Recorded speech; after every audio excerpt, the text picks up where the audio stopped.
Check, check. Welcome back to the Flaherty Solutions Podcast. My name's Kevin Flaherty. I'm Erin Flaherty. And we're back in our professional setting, our kitchen, with stuff probably all in the background. We've been remodeling and we have a mess and we don't care. And we're a family and we live here. And there's always stuff everywhere. I wonder how many times we could take screenshots of you crying into your drink on the podcast. It's a lot. What are we talking about today?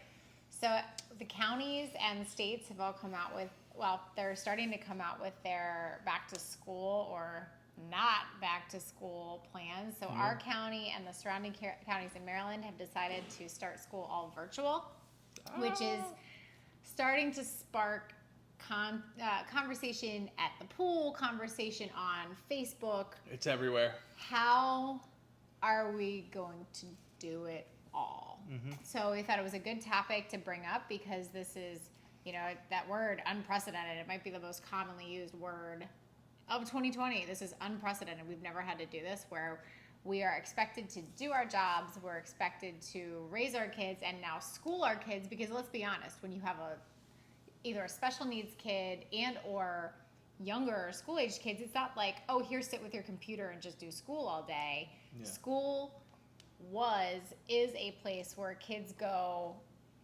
so that parents can work and so kids can socialize. So now the whole face of school is changing. Upside down. And my question is, at what point does it come back or does it? Thoughts? Does school come back to normal? To normal, the way we knew it. I think it will. Yes. I mean, we're too ingrained with the way we've done things. And even if we shift to this virtual school, a lot of people are working from home because they have, stay-at-home orders from their work. Or they can. Yeah, but when you go up the line of upper management, right? Who's normally upper management? People that have been doing it for 20, 30, 40 years. And they normally want things to go back to the way they were. Very good point. So even if they're 2020 school year to 2021, everybody was home, that sucked. But guess what? We all got a vaccine. Get back to work. And then they're going to be schools, get back open.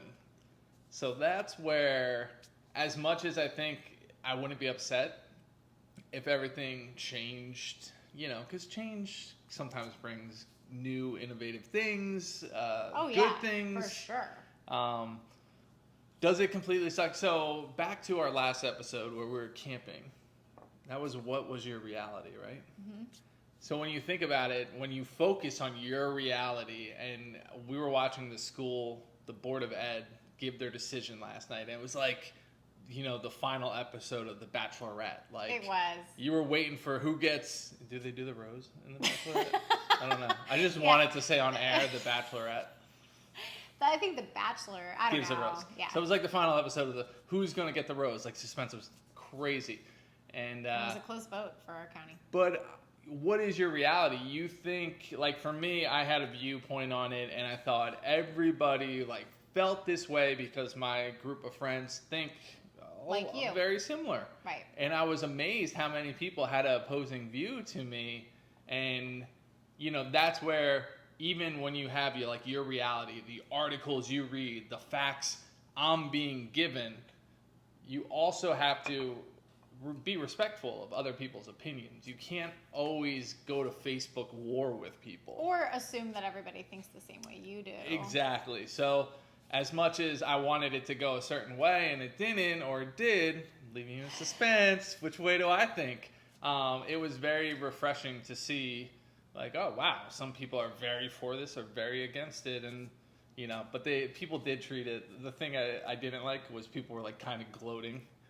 They virtual, They made the right decision. Yeah, and it's always be a little humble. There's times to brag, and then there's times because a single mom could be oh my God, I have to go to work, and who's going to watch my Not kids? they could be, they are. Yeah. So I know for myself, I will not be the teacher again. I was the distance learning teacher and that was, between us, we tried, we both did it.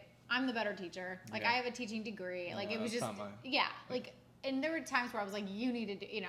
I need you to take over and do this. But, like, I'm not doing that again.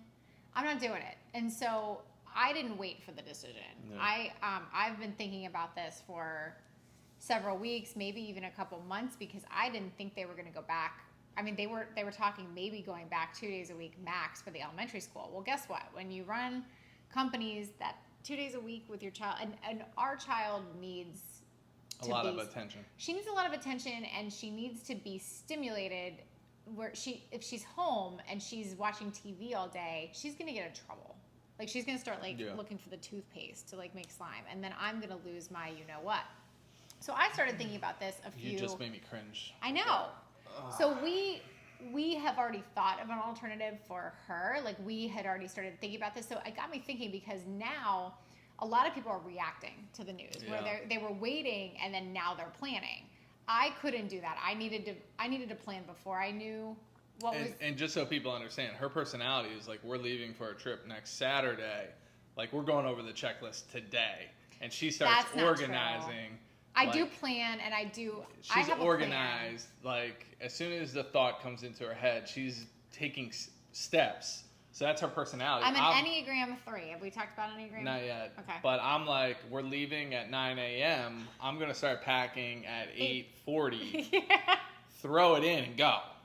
So I'm a reaction type. We should talk about Enneagram another time. I don't have enough data to talk about it now, but I'm an Enneagram type 3. You can type in Enneagram test. It's free online to see what type you are. And type 3s are the achiever types, where we start every day basically at 0, and the day is only as good as we were accomplished. Yeah.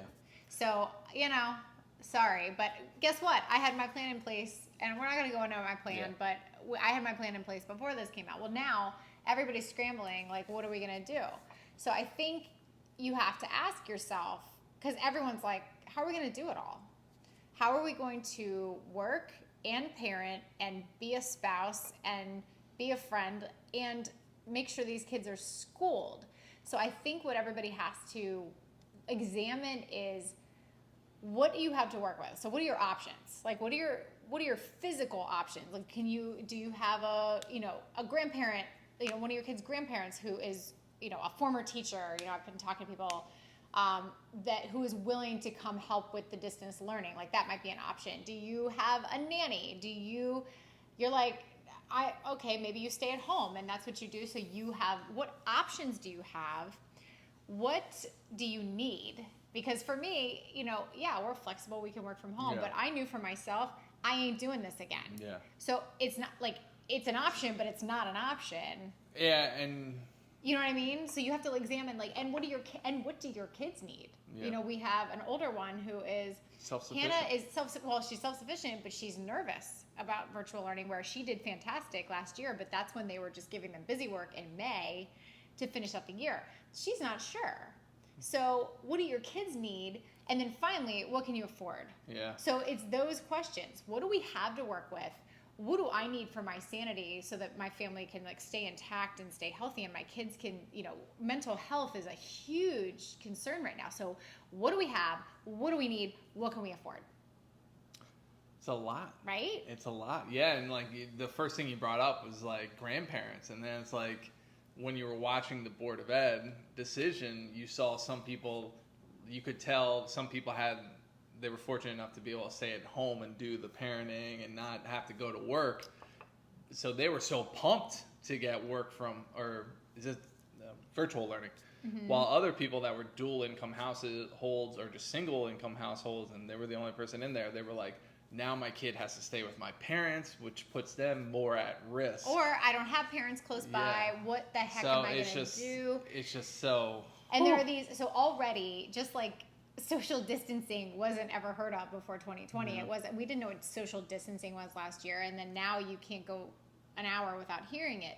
So now, all of a sudden, now that schools are making their decisions, there are these words, there's these buzzwords, pods and micro schools are now They're a gonna thing. be popping up, Because now you need not only, I mean, school was used for childcare for a lot of, when we talk about these, single parents, dual income working parents, single working parents, school was a place so that you could actually have time to work. Well, now it's not just going to work.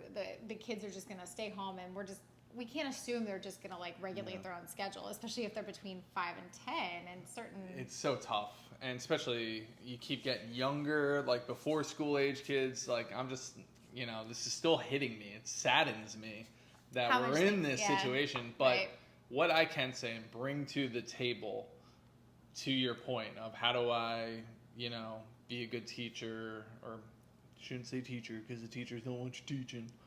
How do I help my kids? How do I be a good husband? How do I be a good family member? How do I do all these things? The best thing you can do is start compartmentalizing. Boundaries, right? Boundaries, set up schedules. I'm going to work from 8 to 9:30. Then I'm going to take over for Aaron with the kids. Aaron's going to knock out 9:30 to lunchtime. And that 9:30 to lunchtime, am I being teacher dad or am I helping just be dad? Right. Am I having fun with them? Go and write your plan down. And for me, I hate doing that stuff. But when you do it, it's going to free your brain. And when you free your brain in that capacity, you're eliminating options. When it's your 9:30 to lunchtime where you're taking over, you're not showing up and being like, should we go to Dunkin' Donuts? Should we? Well, wait, you're still in diapers. Like, why? You're not even dressed.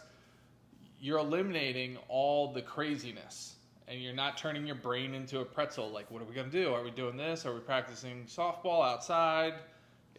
Write down your plan. If you're in a marriage or in a partnership where you're co-parenting,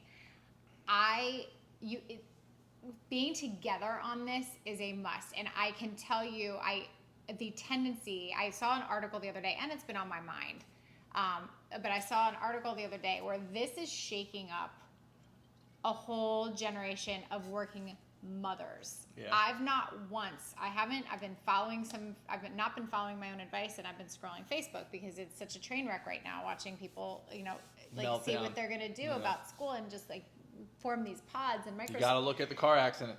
It's very entertaining, and it's new, and it's timely. So I've been looking at it. Facebook, not the car accident. And maybe it's my own bias. Maybe I'm seeing what I want to see. I've not seen one dad ask, what's going to happen to my job now that I have to watch. It's the women who are feeling like I have to make hard decisions. And I don't know. I really don't know. Is that because more men are breadwinners and there's no way they're going to quit their jobs? Is it women feel the burden of this? Because this has to be a partner conversation. This cannot just be school's virtual. I'm the woman. I'm going to go back to the kitchen and take my shoes off. Yeah. So if you are in a position where you are wanting to stay home, you do stay home. Awesome. This should be hopefully your moment to shine. Logistically easier. Let's put it that. I don't know if it's your moment to shine. I think staying home is the hardest thing ever. Yeah, if you wanted this and you suck at it, you suck at it. Well, no. If you wanted this, at least logistically, you have nothing else to figure out. If you're like, I'm a stay-at-home mom, this is what I do. Roll the sleeves up. But what I'm saying, if you don't produce really good kids, you failed. Like. Yeah, that's right. You wanted this. You better shine. You better kill it. Your kids, they better have those nicely packed lunches. I want all the stars across the board. Your kid better be a star. But if you are, for 1 second, if you aren't the type who is in a position, like if you aren't the type who wants to do this and you are just immediately taking this role because you're the female. Why are you looking at me? Because it makes me mad. We don't make me mad. Okay, I was like. The tendency for women to just forfeit everything they've worked for If that's not what they want, if you Oh, want you're it, talking like great. a lean-in moment, a Sheryl Sandberg. I'm like, saying if you don't Gotcha. want to stay home and do the school, just because you are female, don't just do that because you're female, or don't just do that because you make less money. Do it if it works for your family and because it's what both of you decide. But the men should be just as involved in the education. Absolutely. Or the plan. They don't have to be involved. Yeah, I would say, because maybe, we know certain dads are better at teaching certain things. We do. So we're not saying that, but you should be, just because you make more as a dad, you shouldn't just be like, well, that's on you. Like, this is your child. If you didn't see the Board of Ed talking about this last night, you need to get more involved with your kids' education. Like, you should know what's happening, both parents. So you need to be paying attention to these. I had blinders on. Our kids, they grow up, they go to school. I didn't know who was making decisions for our local schools. And I don't think many people do. Right. But now the spotlight's on them, and I feel ashamed for myself. Oh, that we didn't that know. I didn't know, like, who are these decision makers that for our public schools locally, and I'm upset with myself. Like, I wish I'd put more effort into learning more about these people beforehand. But this needs to be a joint conversation. It needs to be a joint conversation, and that's hard though. Like, if one's really the breadwinner, like, what if the woman's really the breadwinner? But I'm not saying. But here's the thing: husband stay you home? shouldn't. I But think so. But I don't think this is a matter of who needs to stay home. Yeah. You and I, neither one of us want to stay home. Yeah. And so our thinking is we shouldn't have to, and we've said this before. We don't come from a place where we got handouts or anything like that. We have decided, here's what we can live with and here's what we can do. Like, we just take matters into our own hands, people. Mm-hmm. And I think everybody can take matters into their own hands. So I think when I say a joint conversation, it just shouldn't be like, well, honey, sorry about your luck. I'm the man. I'm going to work. Like, you figure that out. Like, that I tried that last week. It didn't work. Well, and how much happier are we when we're like, you go to work Monday, I'm going to work too. Like, you go to the office. It blows for the person that stays home. Some days aren't as bad, but it's so nice to be able to go and just worry about. Because today we've both sort of been all over the place, and we haven't gotten anything done. Neither one of us. Like, we got stuff done. Okay, well, I haven't yet. So, but when I say think of a plan, I mean, okay, let's get together with that family, and that family. Their kids are similar ages. I'm gonna take the kids. We've decided that I'm gonna take all the kids on Mondays, and so you take the kids every other Monday, and then we're gonna switch off so that we can go to work Tuesday. Be a part of the solution. No one has to quit their job. That's my point. I know so many women and men who love their jobs. This is not a time to think of what you have to give up. I mean, this is hard for all of us, but this does not mean you all of a sudden have to do it all. No. There are creative people and groups and opportunities popping up everywhere. It's up to you to decide, what do we have to work with? What do I need for my sanity? What do I need for my family? And what can we afford? Mm-hmm. Do it together. Yeah. What are you smirking at? No, I'm just like, this is so second nature for us. Because especially guys know what I'm talking about here. We always want to provide a solution, and sometimes women just want to be heard. So I don't know if I'm supposed to be providing solutions. You should provide a solution. But I'm saying. But be part of this. But the solution should not be, honey, get back to the kitchen because you're female. No, I'm kidding. As much as y'all would love that. But. No, my point is, like, let's get to the solution. Yeah, right. And I know for some people, they're waiting to be, instructed by our government on what to do. But this is a life lesson, like, if there ever was one. And I'm taking it as the government's not there for you. It's the whole, like, no one's coming. No one's coming. Like, yes, they sent stimulus checks. Yes, they've done, in my opinion, on local level, all different levels, they've handled this the best they could. I mean, we didn't know this thing existed 6 months ago, so they're doing fine. All right, I won't get into that. But at the end of the day, government could just stop, right? Like, Right. nobody's coming. You could pick up that phone one day and 911 doesn't work. So that's an extreme. But you need to take this as a lesson, like, how do I control, how do I keep my hand on the wheel? How am I always problem solving? How am I always being part of the solution versus I'm just sitting and waiting. Right, and So. reacting to what, not acting like things happen to me and Yeah. not, I can take control of what I have, figure out what I need and what I can afford. Yep. In every situation, right? Not just right. school. It's just school's a hot button, but no one should have to do it all. You can't. You cannot possibly and keep your sanity. You No. have to pick and choose and compartmentalize Yeah. and schedule and do this with your family unit, with your spouse, with your kids. Like, they're going to have to adjust too. The kids are going to be fine. I do feel, yeah, to that point, the kids are going to be fine. Like, I feel like we're hitting, like, the days home I've had with Parker are not, they're getting pretty Yeah. mellow. Like, Yeah. 4 months ago, oh my God, blow my brains out. Yeah. Shouldn't talk about that right now. Sorry. But now, like, she's grown up and things are getting a little easier. She knows. I just didn't get anything done today. I mean, Yeah. like, yes, it wasn't as bad, but it was definitely like She can be a little she picks needy. up on different energy between Aaron and I, and It's I not think so bad some days. I think she presses mommy's buttons a Well, little. I also feel like she needs to be like Yeah. stimulated more, I've- and I've- you're just like, and then when she goes I've crazy, said no a lot more, so Yeah.